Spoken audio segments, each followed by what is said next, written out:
हे सगळे विषय आहेत।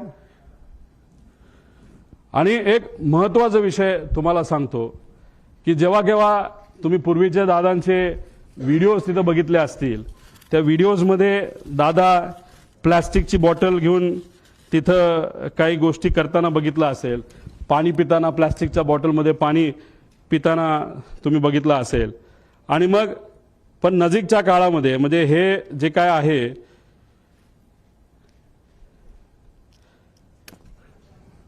आता हे जे काय झालं ते झालं, ही गोष्ट कदाचित दादांच्या मनामध्ये असावी की कधीही काही होऊ शकतं। त्यामुळे गेल्या काही महिन्यांमध्ये दादा प्लास्टिक बॉटलवरनं दादा अशा बॉटलमध्ये त्या ठिकाणी आले होते। का आले होते, कशामुळे आले होते, ह्याच्यात काय करू शकता येत नाही। म्हणून तुमचे नजीकच्या काळामधले काही महिन्यातले जर तुम्ही त्यांचे व्हिडिओज बघितले, मागे सिक्युरिटीचा अधिकारी असतो उभा, तो सुद्धा त्यांचा विश्वासू, त्याच्या हातामध्ये काचेची बाटली असते आणि ती काचेची बाटली अशीच नसते, ती बऱ्याच वेळा चेक केलं जातं आणि त्यानंतर त्यांच्या हातामध्ये ती बाटली असायची। मग दादा प्लास्टिक बाटलीवरनं दादा या बाटलीवर का आले असाही प्रश्न पडतो। जेव्हा माझ्या एका मित्राली हेलिकॉप्टर घेतलं होतं, मी दादांना सांगत होतो, दादा माझ्या मित्राला एक हेलिकॉप्टर घेतलंय। म्हणलं चांगला आहे, तो तुझा विश्वासू आहे का? म्हणलं हो आहे। मग त्याचंच हेलिकॉप्टर तू वापर, बाहेरून तू घेऊ नको। आम्ही आत्ताच्या काळामध्ये बरंच काही वेगळं ऐकलेलं आहे। आता ह्याच्यातून ते मला काय सांगण्याचा प्रयत्न करत होते मला तर ते काय माहीत नाही। दादांनी त्यांच्या काही जवळच्या लोकांना, ज्यांची आर्थिक परिस्थिती बरी आहे, चांगला व्यवसाय आहे, त्यांना सांगितलं होतं की पुढच्या काही महिन्यांमध्ये तुम्हाला विमान घ्यावं लागेल आणि ते विमान तू घे, म्हणजे मला ते वापरता येईल। हे का ते काय बोलत होते, कसं काय, शेवटी आत्ता दादांबरोबर झालेले काय सगळे संभाषण हे तिथं माझ्या ध्यानामध्ये त्या ठिकाणी एका टेपसारखे तिथं पळत आहेत, जात आहेत। त्यामुळे काचेच्या बाटलीपासून पार विमान स्वतःचं त्या ठिकाणी असावं, ह्या सगळ्या गोष्टी त्यांच्या मनामध्ये का होत्या हे आज तरी आपल्या सगळ्यांना त्या ठिकाणी विचारता येणार नाही। फक्त एवढंच आहे, माझा काका, आमचे नेते, आमचे दादा आज आमच्या सर्वांच्या मध्ये नाही आहेत।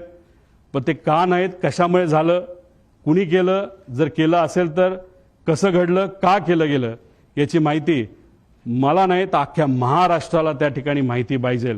कारण का आम्ही आमच्या दादाला, आमच्या काकाला आम्ही मिस करतो। आणि नक्कीच मी एक तुम्हाला सांगतो, जर अशा पद्धतीने आपण जर इन्व्हेस्टिगेशन केलं तर सत्यमेव जयते, आपल्याला विजय या रिसर्चच्या बाबतीत त्या नक्कीच त्याला यश आल्याशिवाय राहणार नाही, असं आमच्या सगळ्यांचं त्याच्यामध्ये मत आहे। त्यामुळे या रिलेटेड राजकीय कुठलाही प्रश्न आजच्या दिवशी तिथं घेतला जाणार नाही। राजकीय प्रश्नांबाबत आणि राजकीय विषयांबाबत 12 तारखेला कुठं आणि कशी प्रेस तिथं घेणार आहे याबद्दलची माहिती आज संध्याकाळी आपल्या सर्वांना सोशल मीडियाच्या माध्यमातून मी नक्कीच सांगेल। तुम्ही ठरवा, सगळ्यांना एकसाथ बोलायचं आहे का एक एक बोलणार आहे तर मला बोल।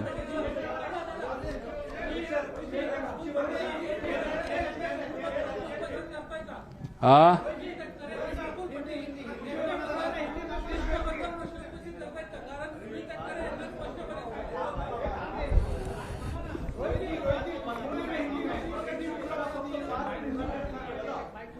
तुम्ही ठरवा।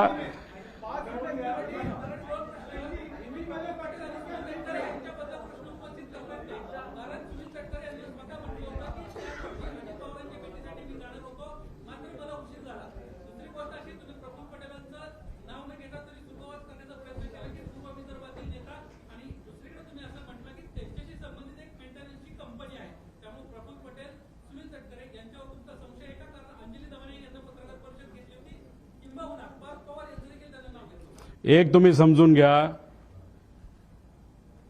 हा अपघात होता का घात होता असा प्रश्न तुम्ही केला तर आमची शंका, म्हणजे माझी आणि असंख्य महाराष्ट्रातल्या लोकांची शंका आहे की हा घात होता।